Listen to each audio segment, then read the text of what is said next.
In the bustling brothels of Athens, a night with a woman could cost no more than 2 barley flatbreads, or even less than a jug of cheap wine. These women, called pornai, were at the bottom tier of prostitution, a term that reduced them to mere objects of chatter and transaction. Court speeches by figures like Dio and Lysias suggest that pornai often served 6 to 10 men a day, earning barely enough to buy a small portion of lentils. Meanwhile, the brothel owners grew rich, with part of their earnings flowing directly into the city's treasury through taxes.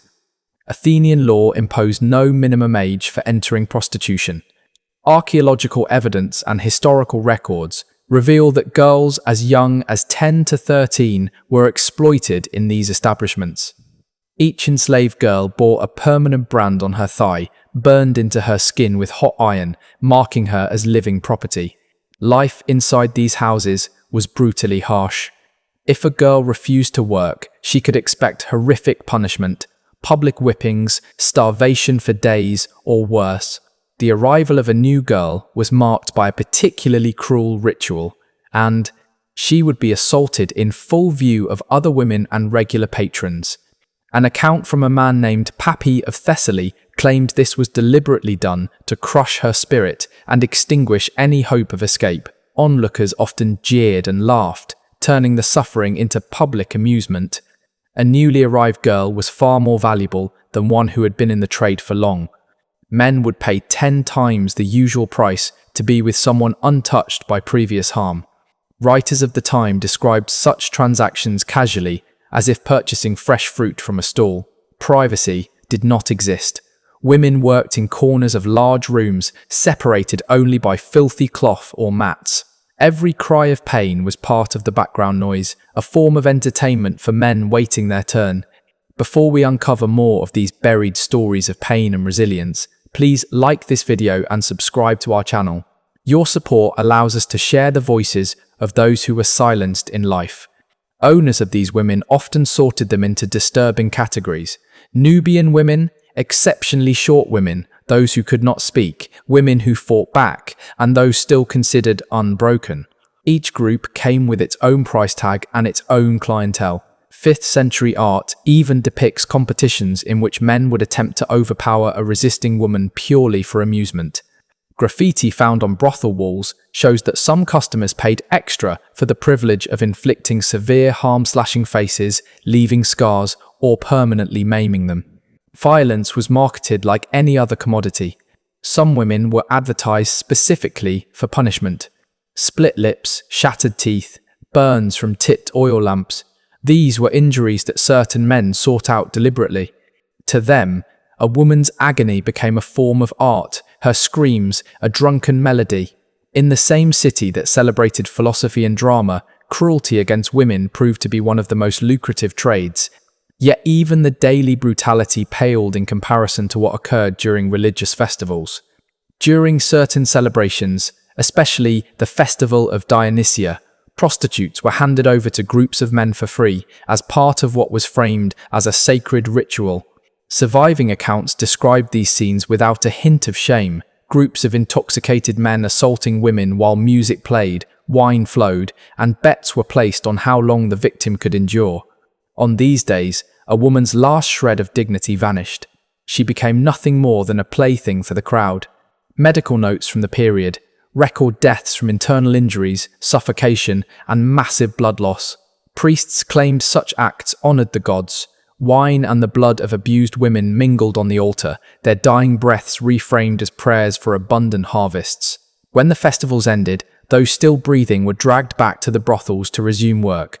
The dead were discarded beyond the city walls, their bodies thrown into ravines like refuse. These ritual atrocities were simply an extension of the violence women endured daily. Constant beatings with sticks, leather straps, or bare fists. Loyal patrons were sometimes allowed to participate in the punishments, inventing cruel games at the women's expense.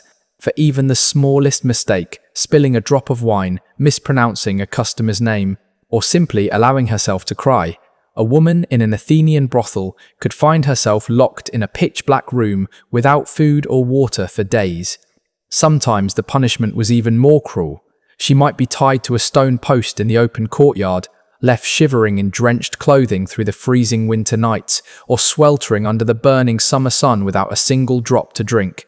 This was cynically referred to by the owners as character correction.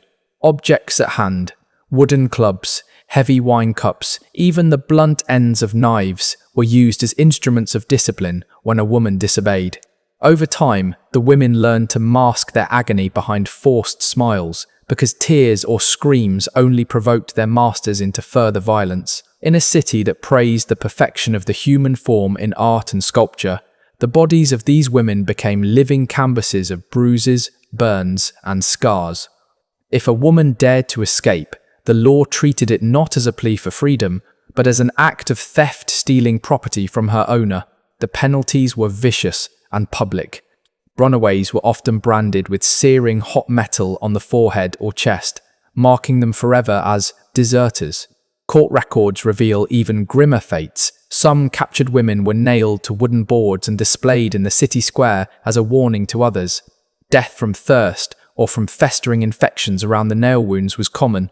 Some desperate women sought sanctuary in temples, throwing themselves before the altars in hopes that the gods would shield them.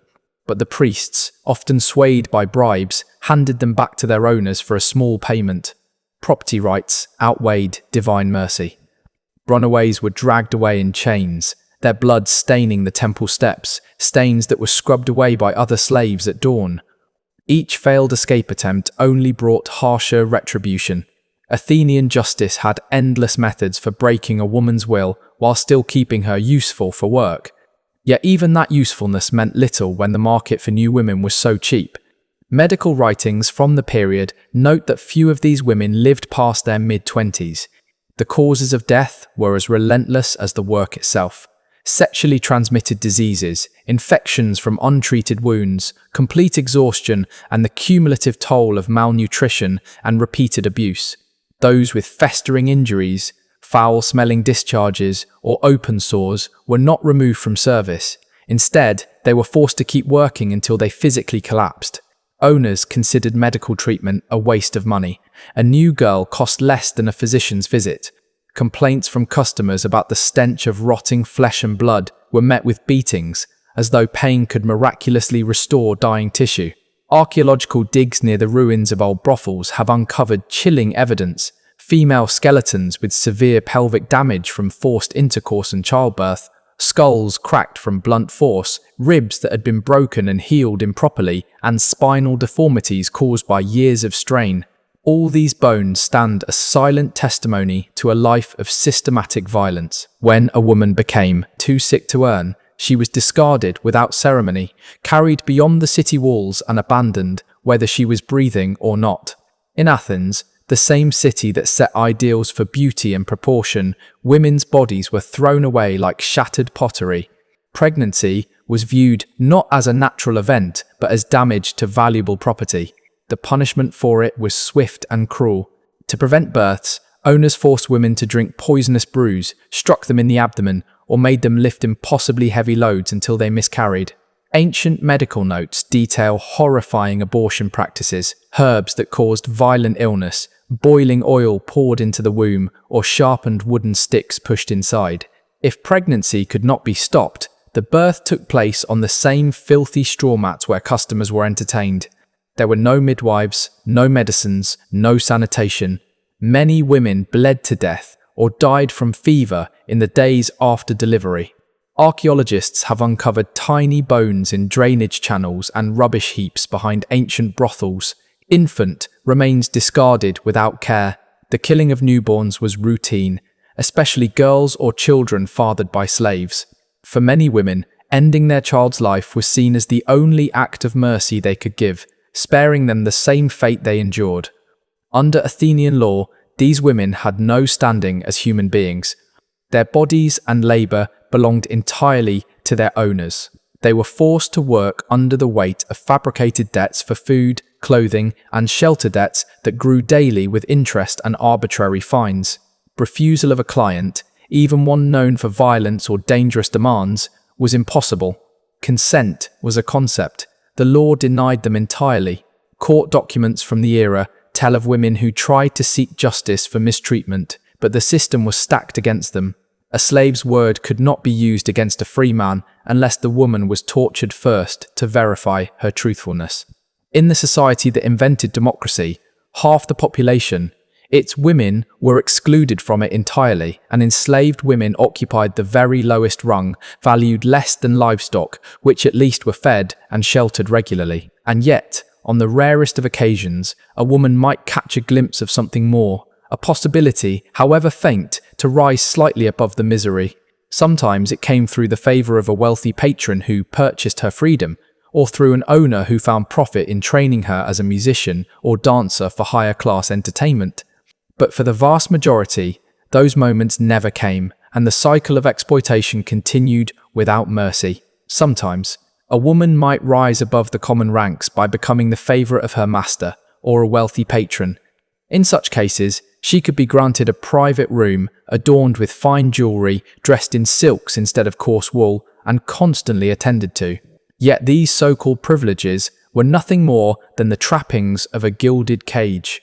Favourites understood that their position was fragile, entirely dependent on the shifting whims of a man who could, without warning, send them back to the crowded common brothel, or even have them killed for the smallest act of disobedience. Historical records reveal that these favoured women were often treated as tokens of hospitality.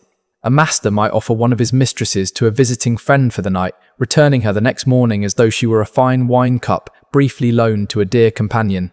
Even at the highest rung of this grim hierarchy, a woman was still just property, her body an object, her value measured in coin.